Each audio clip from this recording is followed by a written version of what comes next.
This video is roughly a week's worth of church AV work.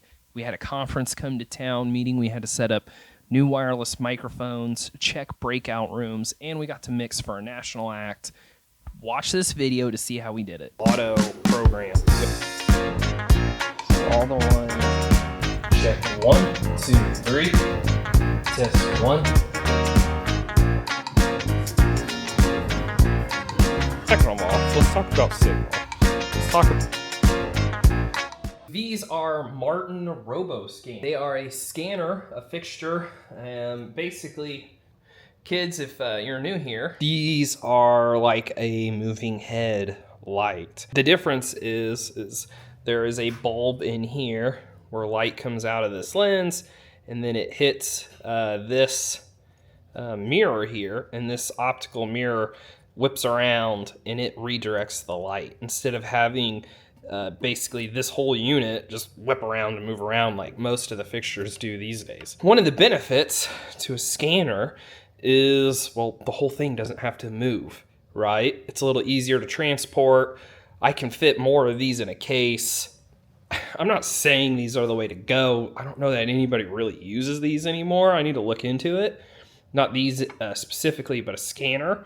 So a friend of mine offered me these for like $50 a piece. And I was like, I don't know, dude, they're old. And he said some of them might need a bulb or two. So he just was like, put them in the car, play with them. Let me know what you think. I'm going to play with them, see what they do, see if there's something I can add to the arsenal. And if not, at least I know. I'm going to plug one in and just see what happens.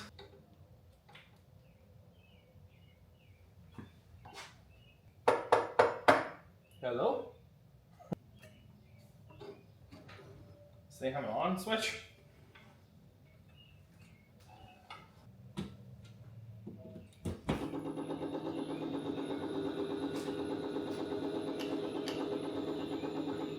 Oh my gosh.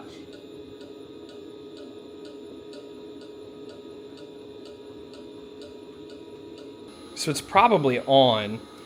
This thing's so old it has dip switches. And I don't know if it just has like an auto mode.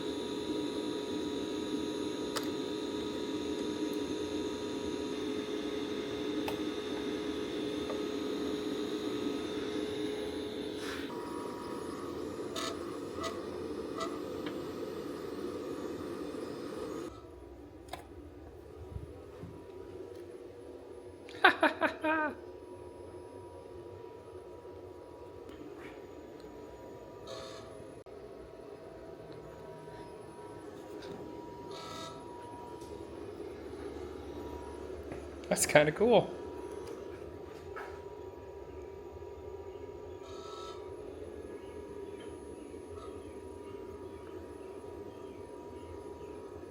So one of the benefits to a scanner, see how fast that thing moves? I mean, it's whipping around, I can't keep up with it. Is because since it doesn't have to move an entire moving head, it only has to move this little mirror. That's pretty lightweight. So, I mean, this thing can whip around really quick. Now, this is just an auto program, so who knows? Who knows what I can really get out of this thing. What I'm thinking is I'll set two of these up next to each other. I'll set one of these up, right? I'll clean it up, get it to where it's looking good. Then I'll put one of these here next to it. See this, it's got to move all of this mass around. And that just takes more energy and more effort and larger motors. And so if you can reduce all of that weight and just move a little mirror around, super fast. The lights look interesting. We're moving on to Indianapolis for our first church location where we need to get set up for a small noonday service. We don't use these choir mic stands on the weekday services. They are Atlas ID stands, the Air Assist ones. With Shure 81 condenser microphones, they work fairly well for us. I really enjoyed the stands. I have some in our personal inventory. How are you guys cleaning your microphones at your locations? Obviously, the pandemic has re-encouraged us to do it much more frequently. What are your methods? This event, I'm operating more as a trainer. We have a new technician with us, and my job is to make sure he is well trained on our system and is acclimated to our environment so he can make the best mixing decisions possible.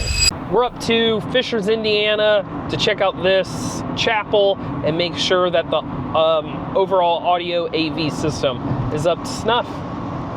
Now at this location, my primary objective is to check the lighting system, obtain the in-ear monitor, the spare we have here, to relocate it to another campus, and check the audio feed to our chapel. We frequently use it as like an overflow situation. Dang, somebody did a really good job on wrapping this power cable around itself in the tensioner here, so that way, or the safety release, so that way it wouldn't get tangled or unplugged. All right, let's see. Where? Unplug that. Probably shouldn't have done that. Hopefully that's not DHCP. Hopefully that works on Sunday. Dude, is this the longest IEC? Okay, here it is. All right, I was tripping. I thought that IEC went like all the way around the Leslie and the Oregon. What is going on here? Okay. All right, there's that. There's that.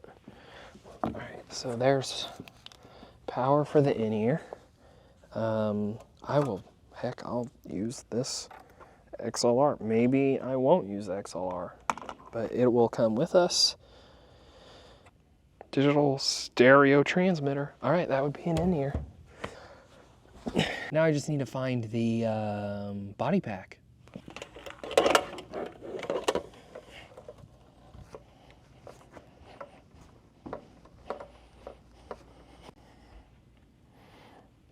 If I were a body pack, where would I be?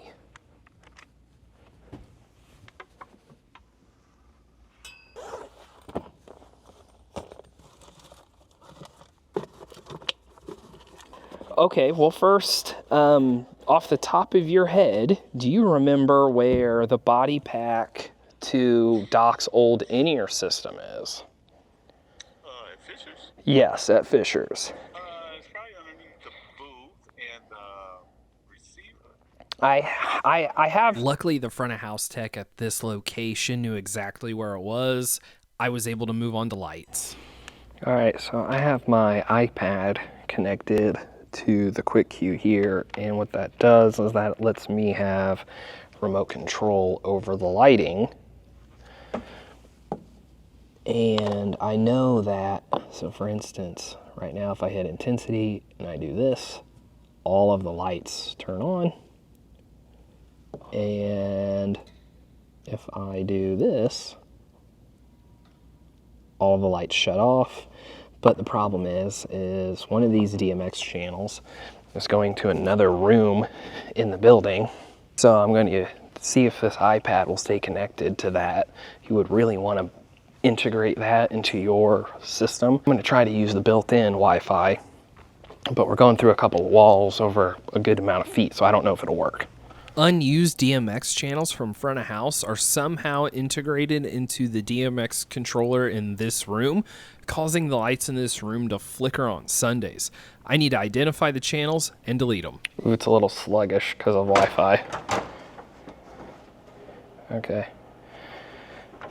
Connection timed out, possible bad connection to console. Okay, so the iPad doesn't stay connected in that room, so what I'm going to do instead is I have the iPad here on stage. I got all the lights in the other room off. I'm going to make sure that these lights are off, and the remaining ones that are still on are my channels that control that, and I will make a group for those to turn those down, or to eliminate those. I might even unpatch them from that board, to be honest. All right, so I have 1, 2, 3, 4 lights on. So as soon as I get those 4 lights off, ooh, 5 lights. As soon as I have those 5 lights off, then we know, okay, there's one down. Finally, all right, there's one down. Hey, there's another. There's another. And did those share channels? Those share channels there. Okay, so none of the other stage lights are on. So all the ones with the highlighted blue bar should be the ones that go to that chapel room. All right, let's make sure that the chapel lights are all still on.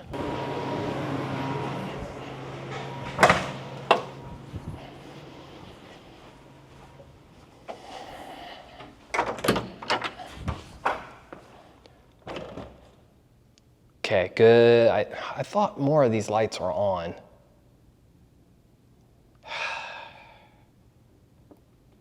Now that I know what DMX channels control that chapel, I can actually delete them from this console, completely unpatch them, so it's not physically possible to send signal to that chapel any longer. Last thing to do is to make sure we have audio from front of house going to the chapel. We want anything that happens in the sanctuary to go to the chapel. So we want a matrix out of our CL5 to go to the chapel through our ceiling sound system.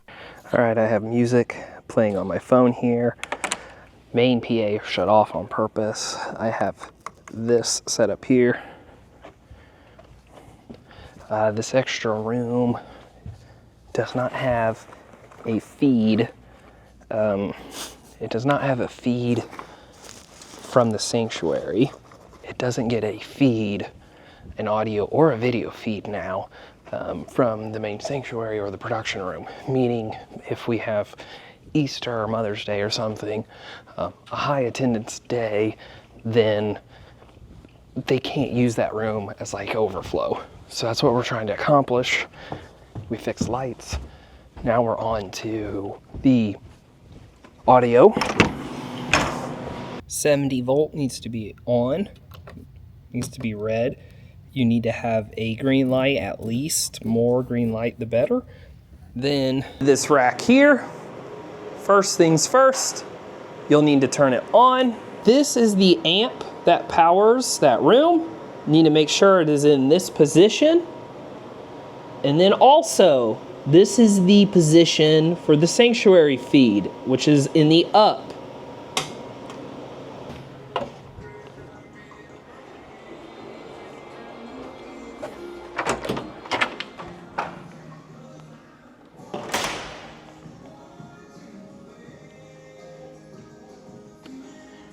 All right, it's faint, it is light, but we've got audio. Someone turned the analog switcher control for this room down. Now that I identified that, when they have a higher output signal from front of house, these speakers will come on at an appropriate volume. We have a turn key system here. All you have to do, to the right is on, to the left is off. So just turn the key, let go. And each one of these lights is a system that will eventually shut off all by itself. Now I have a group of guys in Discord that are already collaborating and sharing projects, and we get to have discussions about systems and how things work. But I'm highly debating a Facebook group as well, because I think even more of you have access to that as compared to Discord. So why don't you join one of those below? We've got the Discord already up and running. It evolves every single day, but we've got a Facebook group. Take a look, links below. SLX. Of course, the cap is broke off. Corrosion. That's not good. So we're going to pull this unit out. This old SLX unit, and we're going to install a new digital SLX unit.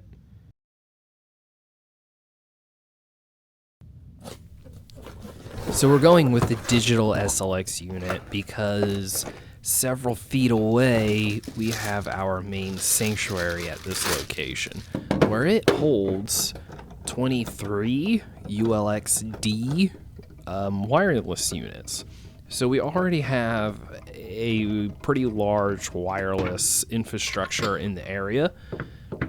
I wanted to have the ability to wireless workbench from this unit, and that's what this gives us. This gives us multiple frequencies to use. It gives me the opportunity to scan from this with my computer, and this will help identify whether or not anything from the sanctuary is cross-talking with anything in this room. All right, here's the unit assembled.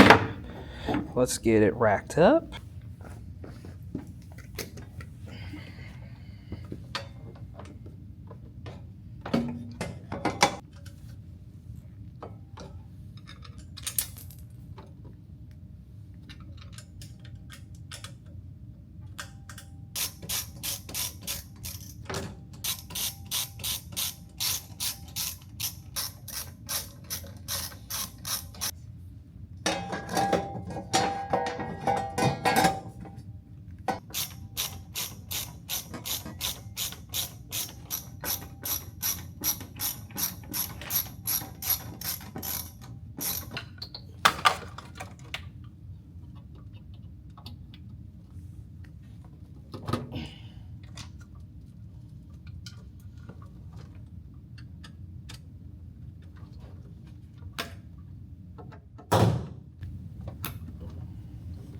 Well, the P8 works.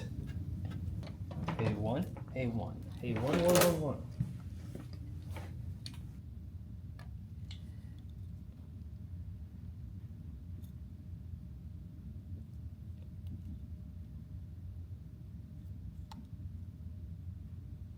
Okay, no RF.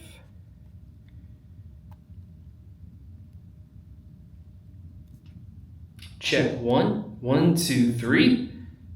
Okay. So now I just need to make sure that this microphone will not potentially talk to the microphones we have in our sanctuary. Luckily for me, everything went well with this microphone. We didn't have any crosstalk or RF shared. I was able to break this down and move on, as I have another room, a small chapel that has a small PA where people spend part of their day there. It has a couple of microphones and a small mixer.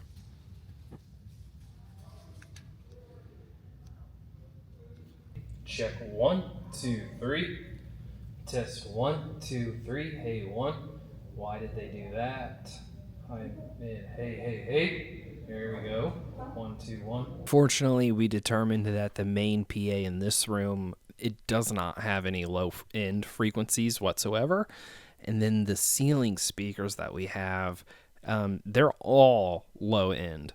So I don't understand what's going on here yet.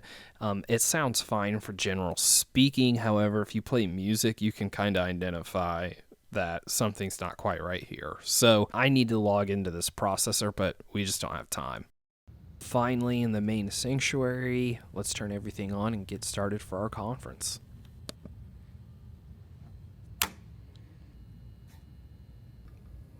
Now this CD we have here, we keep it here. I just use this to make sure that my tops are on in full range the way they're supposed to, and also make sure that my subs are working as they're supposed to. I'm going away.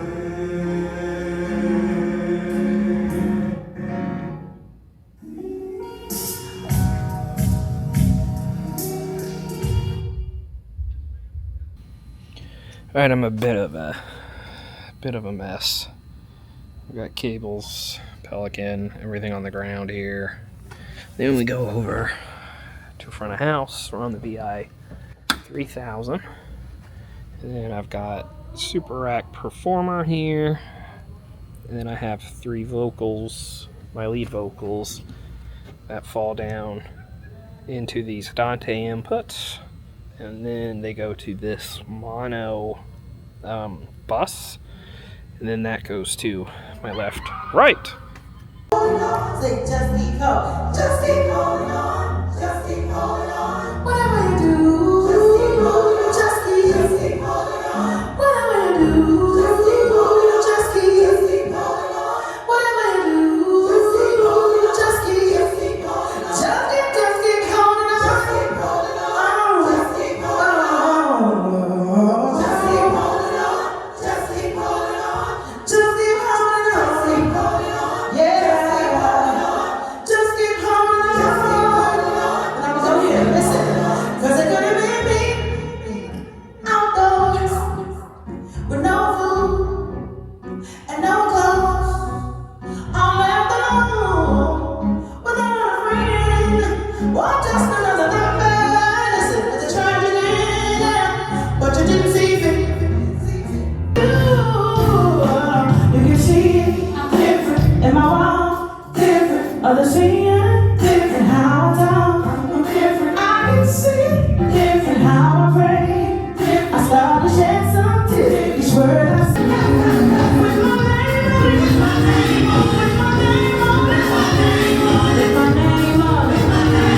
bummed.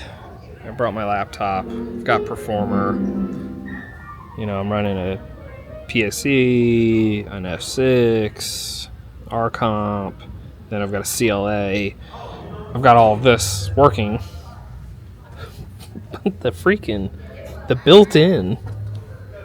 built-in channel strip sounds better. I don't know why. I don't know if it's a network switch thing. All right, we're about to get started.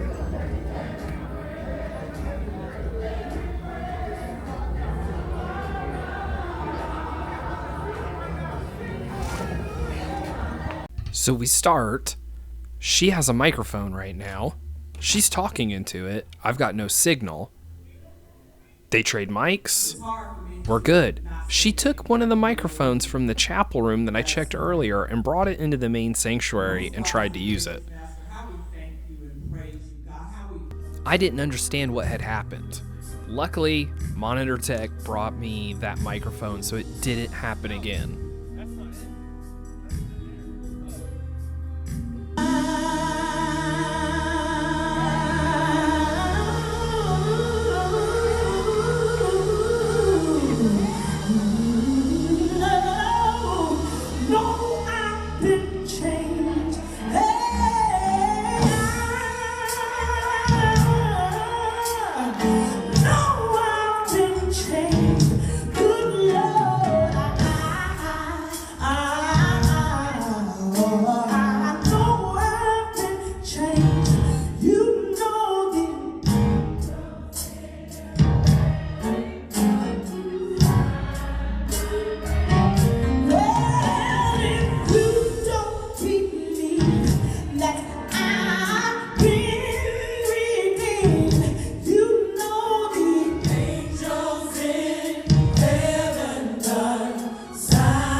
From their situation.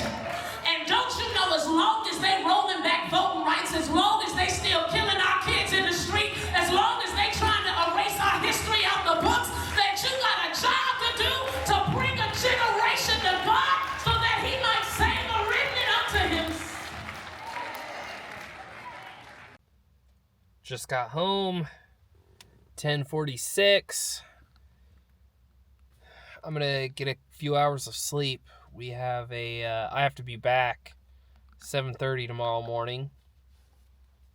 It takes an hour and 20 minutes, 15 minutes to get there. I'm gonna get as much sleep as I can.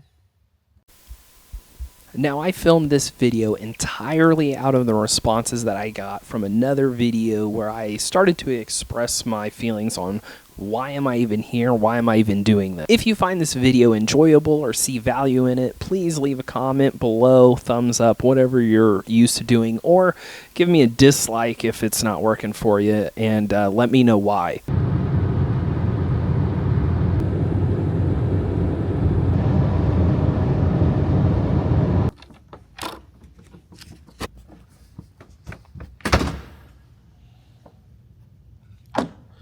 Oh, I didn't turn on. I just remembered we have to turn on the stage first, and alright, I guess I'll do that walk.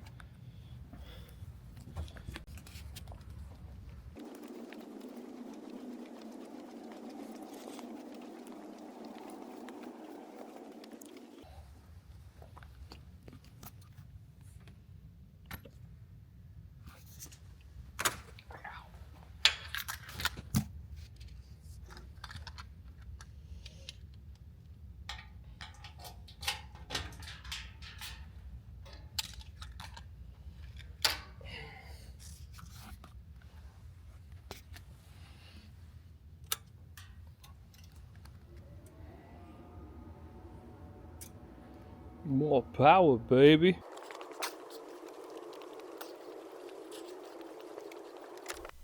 So with it being 7:30 in the morning, I'm on autopilot here. We're just gonna get everything set up, get it talking. I've got the laptop out just to record. I was unhappy with how Super Rack Performer sounded yesterday, so I'm not even gonna mess with it.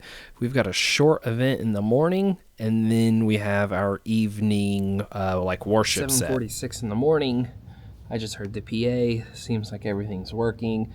We're going to check a couple of microphones, check some batteries, and get ready for announcements at 8:30.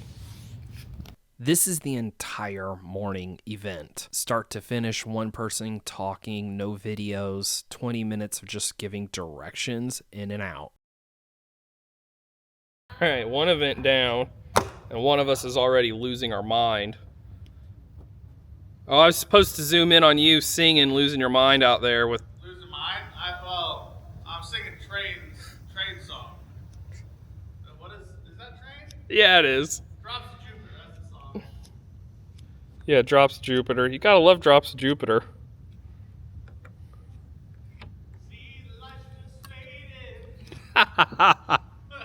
faded. Just turn the lights off. Perfect. We have a guest artist performing a keyboard setup. And let's talk about everything that's wrong here. How short the power cable is. All right. Let's start with that. Let's start with power. So if you follow to our power source, well, you know, it's not like anybody will accidentally hit the power switch on that power strip and turn that off. It's also not like, you know, well, let's just say it's white. That's all we need to address, is that it's white. Then second of all, let's talk about signal. Let's talk about how the keyboard is going to be in mono today. But we're going to use a stereo HOSA cable and only only plug in one side to our mono DI. We're killing it out here. The whole system's in mono anyway. I know, the whole system's in mono. Yeah, and then we've just... I looked at the guy running tracks last night, and he was like, I have a left and a right for you. And I'm like, well, one of those is redundant. one of those is not needed. We use La Mono here. Okay? La Mono. And then here is the carnage from repositioning our keyboard. All I gotta say is this is ugly. Zooms in on cable mess. Something else to note on our adventure today is our track line system. The Behringer board is not us.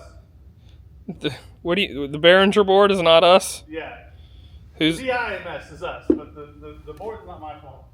Okay, so the DIs are us, but the board here, someone else is doing, you say? Yeah, because if I were going to put a board for tracks, I would make sure that they're 1/4 inch outs, and then you don't need, or I'm not, sorry, you got XLR outs, then you don't need the DIs. Yeah. But he's got 1/4 inch outs, that's his main left-right. Now that we had part of the day to kill, we went to our local micro center in Indianapolis where I got some 3D printer filament, and then we went around some various music stores.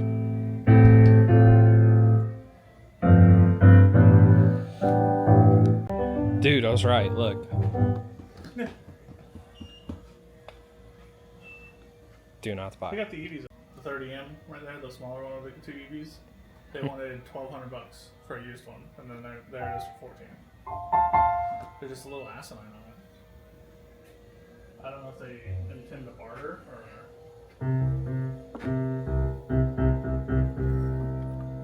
I don't know that. That actually feels way better than I thought it would look. I don't see the purpose of it though. Sure, I right, can see the top maybe. right. Like if you're below. Right, why is the CQs and stuff up there? Oh. Yeah, and that task cam. I heard that task cam sounds pretty good up there. Oh yeah. Yeah. I still want. We're back firing things up. No sound check. Guy played the keyboard for literally like a minute, and it's time to start. You're the first, you're the last.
It's your breath in our lungs. So we pour. So we pour out our praise.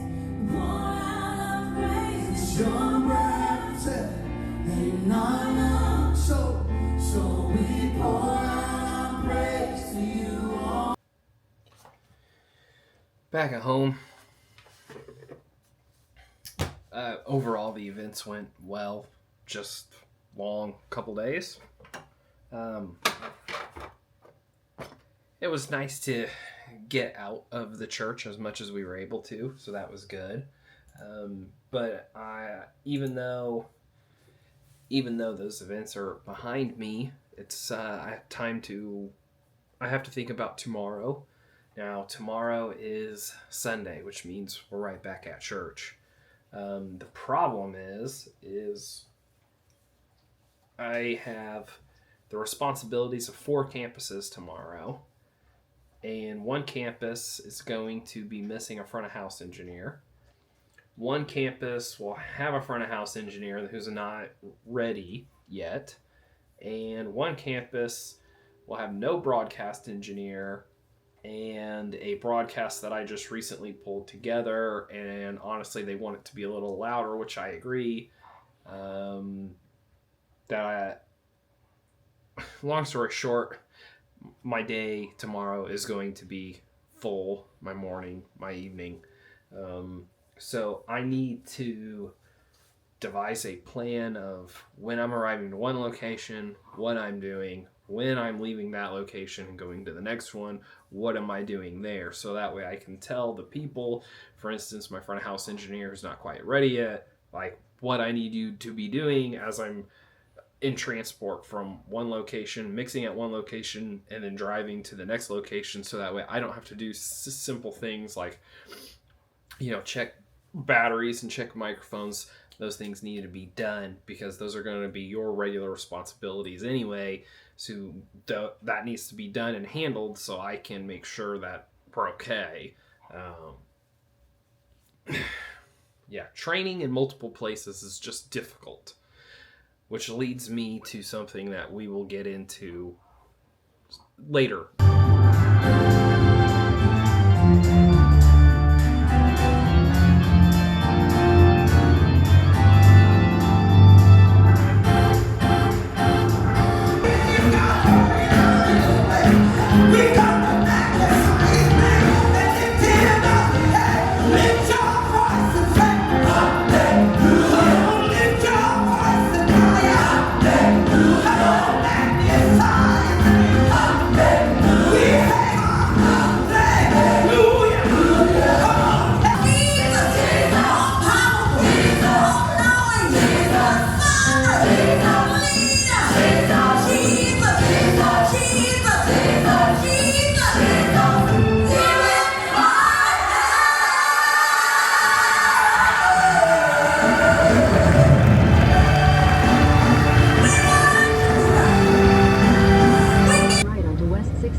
That's a wrap.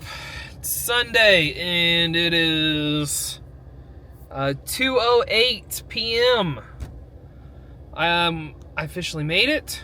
It is over. Everybody survived. No catastrophic issues or errors. Maybe even slight improvements. Now the only problem is I have to prepare and build for next week. So let's run home. Let's get a nap in, mow the yard, and then prep for flying a PA, new lighting in the beer garden, and starting that project as our 2024 outdoor season will kick off.